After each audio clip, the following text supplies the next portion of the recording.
Hi everyone, I'm Megan. And I am Jessie.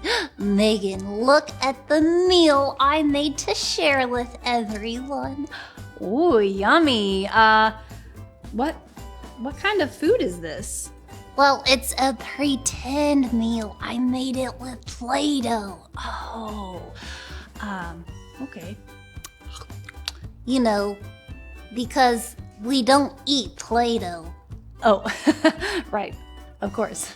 I made all my favorite foods. I made pizza and apple slices and pickles. But do you know the best part about a Play-Doh meal, Megan? What's the best part, Jessie? If you don't like pizza, apple slices, or pickles, you can just smash the dough and make whatever food you want. That is a very good idea, Jessie. Our Bible story today is about a special meal that Jesus shared with his disciples. Why was the meal special? Was it someone's birthday? No, this meal was special because it was the last meal Jesus would have with his disciples. Jesus wanted the disciples to remember this special time together and the promises he made. Let's watch to learn more about the last meal Jesus shared with his disciples. Jesus and his disciples were in Jerusalem for a very special time, the Passover celebration, to remember how God had rescued his people from Egypt. This Passover, though, was the most special Passover because God was about to rescue his people again.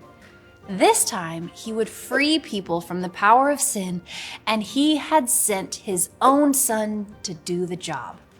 Jesus sent two of his disciples, Peter and John, into the city to get the Passover meal ready.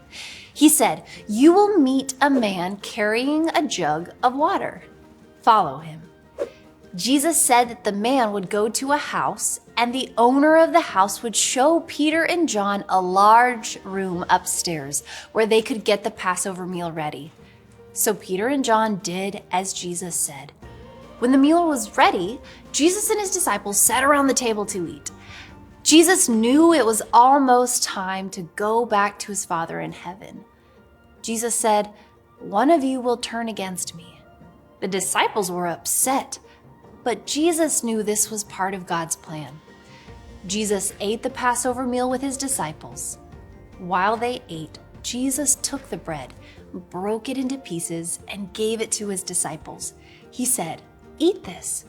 This bread is like my body that will be broken for you. Do this to remember me."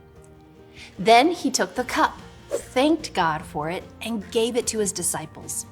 "Drink this," Jesus said. "This drink is like my blood. My blood makes the new covenant." After the meal, Jesus and his disciples sang songs and went to a mountain outside of the city.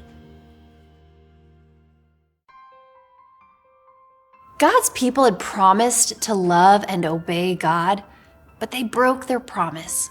God sent Jesus to make a new, even better promise. God would forgive people for their sins, and God would help them obey him.